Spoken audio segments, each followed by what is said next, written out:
L'histoire que nous allons aborder aujourd'hui est l'une des affaires criminelles qui a fait beaucoup de bruit à l'époque, et même après 20 ans, les gens en parlent encore, choqués par les événements de l'affaire, surtout en apprenant que la coupable est une femme.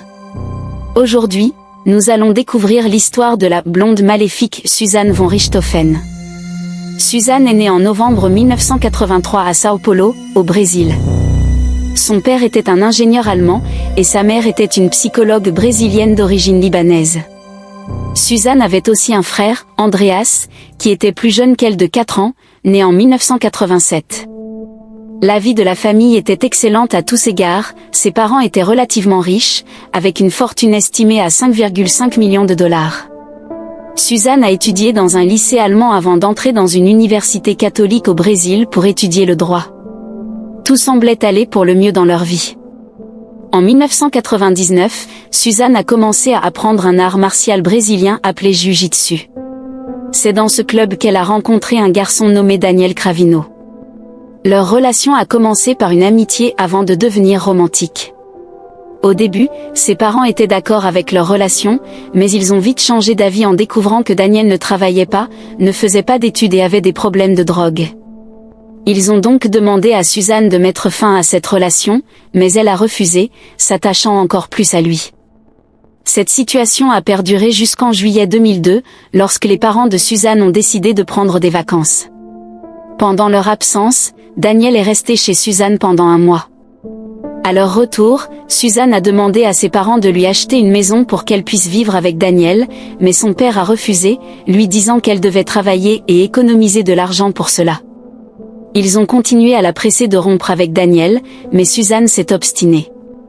La situation a atteint son paroxysme le 31 octobre 2002. Ce jour-là, Suzanne a orchestré des actes terrifiants.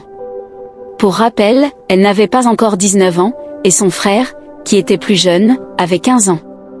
Ce soir-là, Suzanne a emmené son petit frère dans une salle de jeu en lui disant de s'amuser, puis elle est rentrée chez elle avec Daniel et le frère de Daniel, Christian, qui avait 26 ans.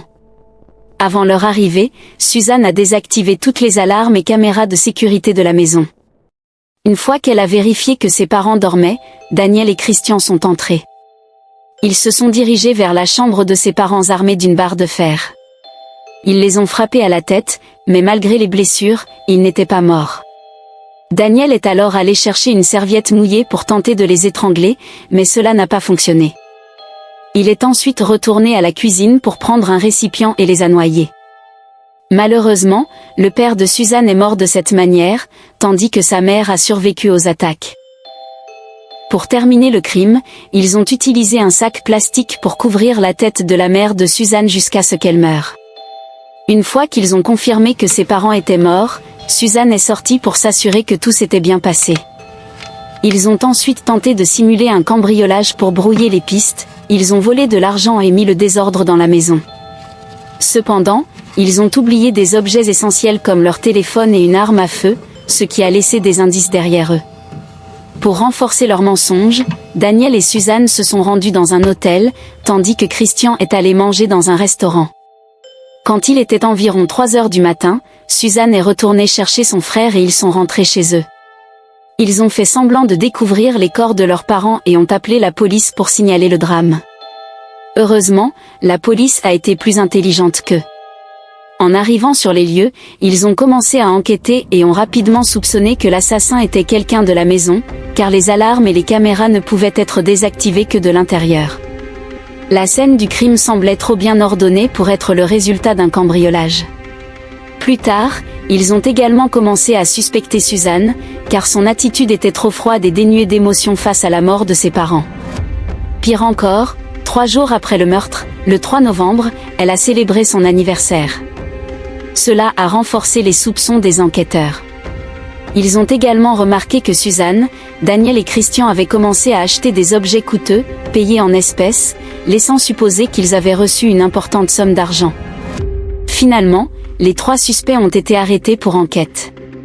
Rapidement, Suzanne a avoué toute la vérité, et les investigations se sont conclues en 1 semaine, car elle a craqué sous la pression.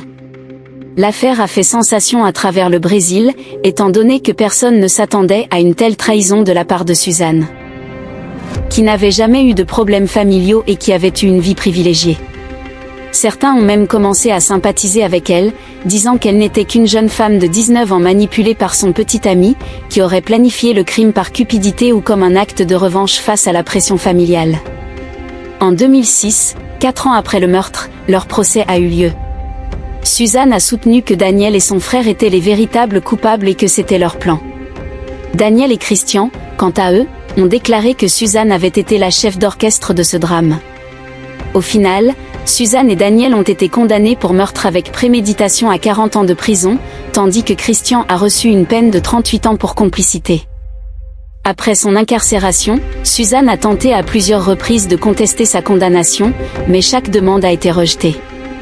En 2011, son frère a intenté un procès pour récupérer sa part de l'héritage, et il a réussi. Merci d'avoir pris le temps d'écouter cette histoire fascinante et troublante. Votre intérêt et votre soutien sont très appréciés.